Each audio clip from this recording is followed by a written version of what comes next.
Copy that. Here is a draft service agreement for your review and consideration. Effective immediately if all is in order. Ah, wait a sec. I forgot to sign it. Ganyu. There. Right. Now, what was it you needed me to do for you exactly?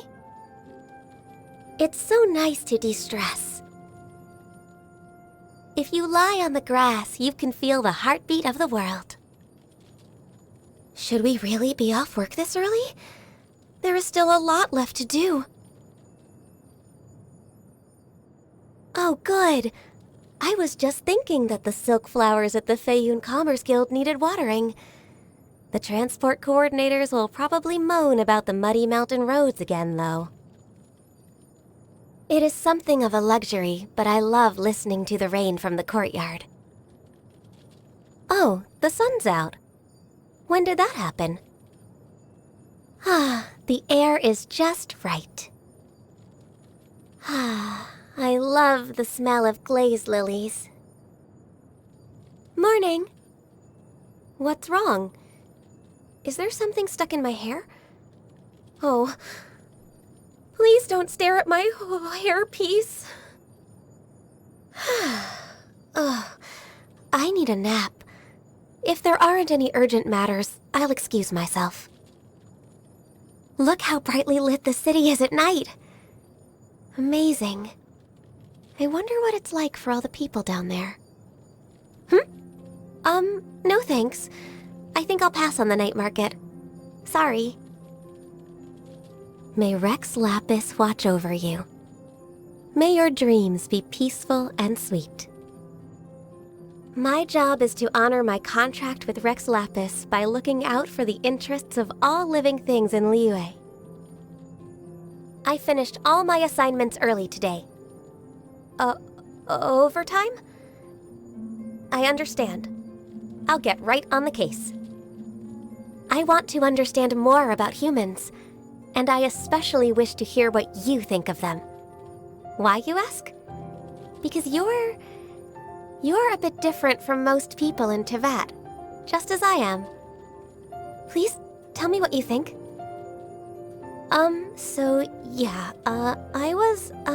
I was wondering what your opinion is on my work so far. Would you say I'm more of a common chest or more of a luxurious chest? It's fine. I can take it.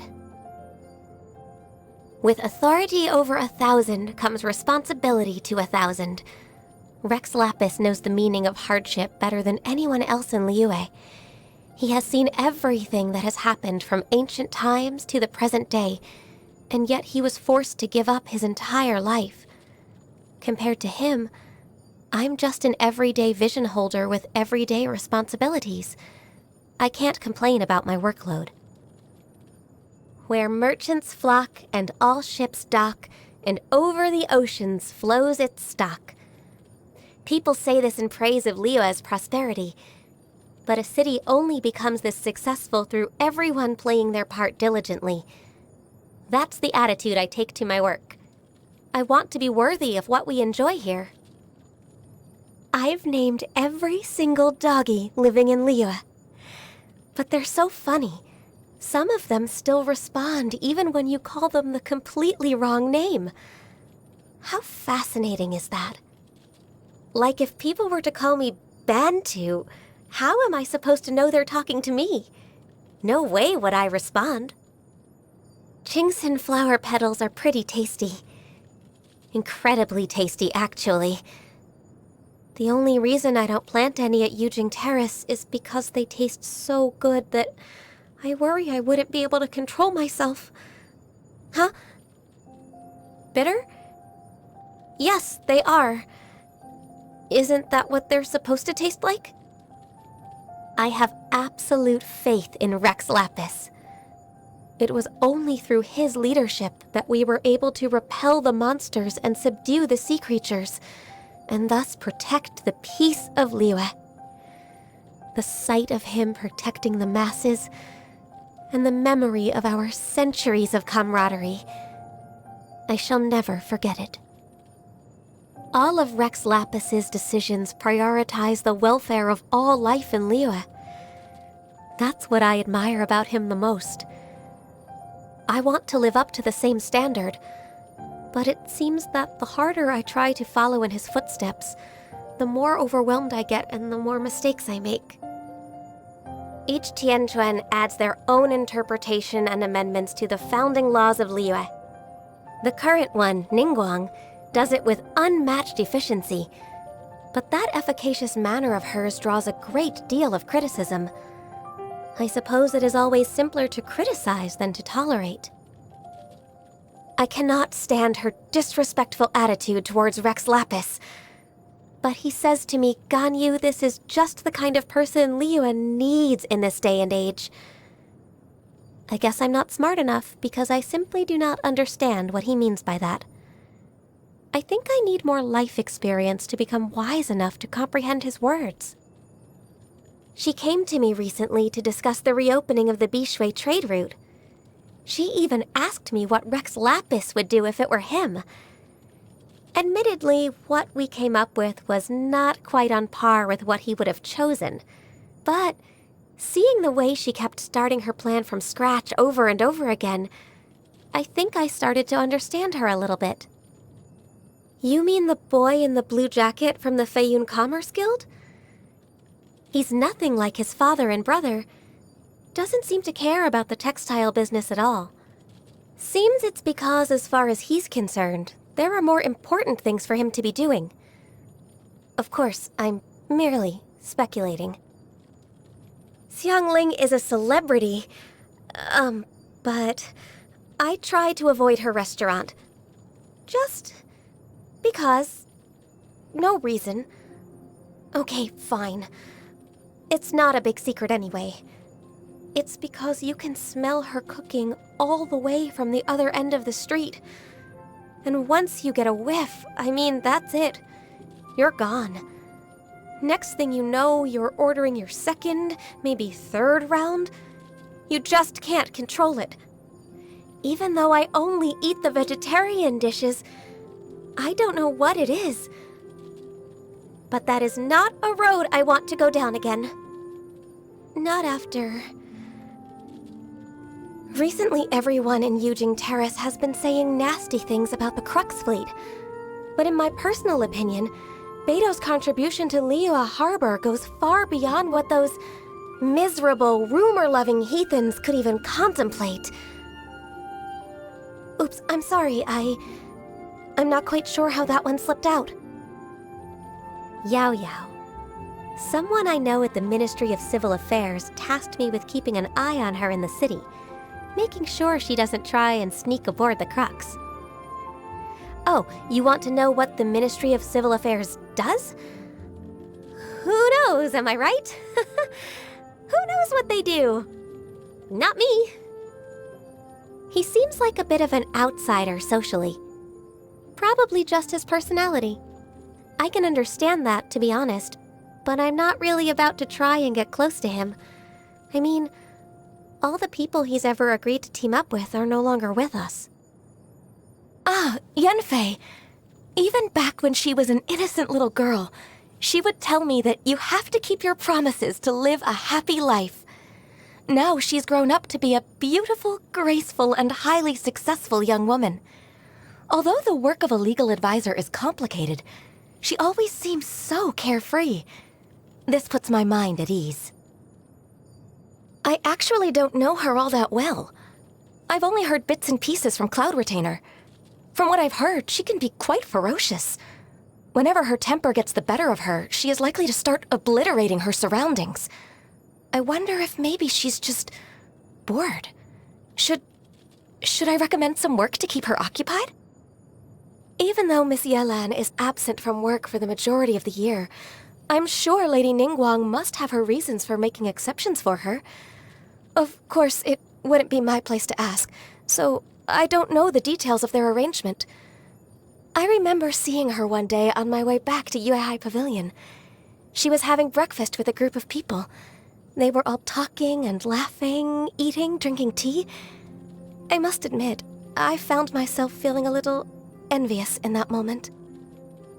You have a last-minute job for me?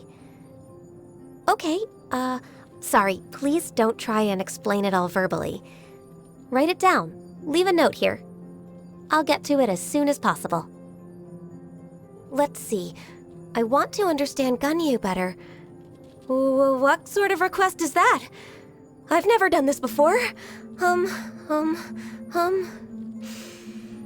Okay, I can, run you through my annual review from last year? That should bring you up to speed on me. No good? Oh, okay then.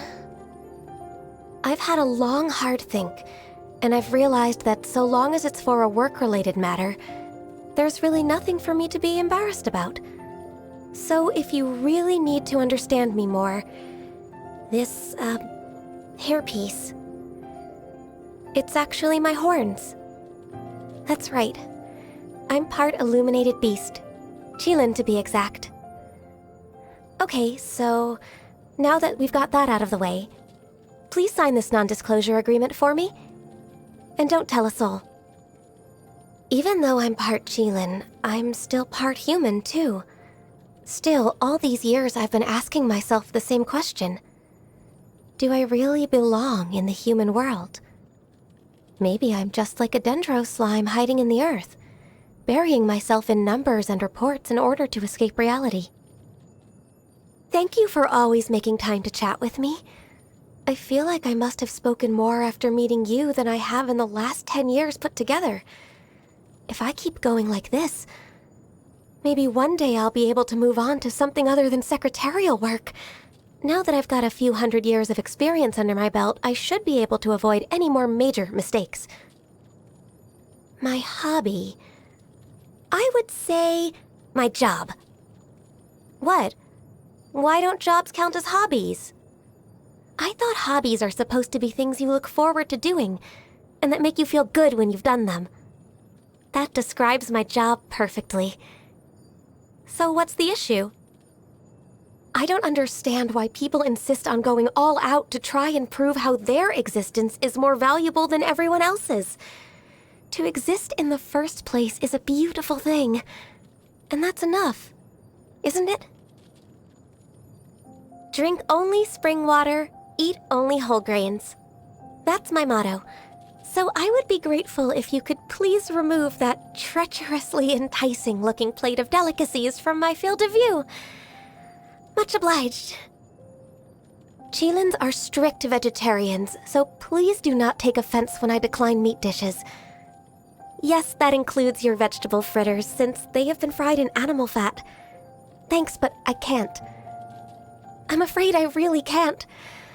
I don't mean to argue, it's just I have a keen sense of smell, so I know how they've been cooked. Such authentic delicacies. Oh no, I think I might have eaten too much. I'm somewhat of a picky eater. Sorry you went to all this trouble. I appreciate the thought, but meat's not really my thing. Many happy returns.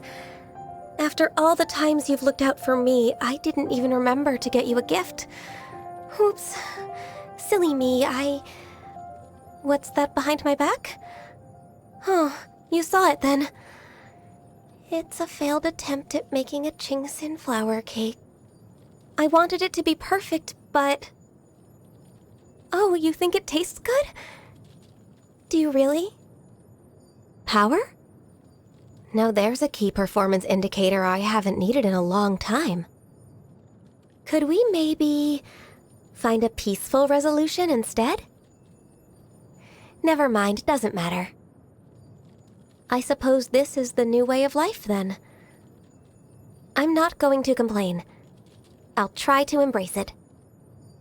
I remember reading in an ancient text that only when days be darker than the darkest night may a Qilin be compelled to fight.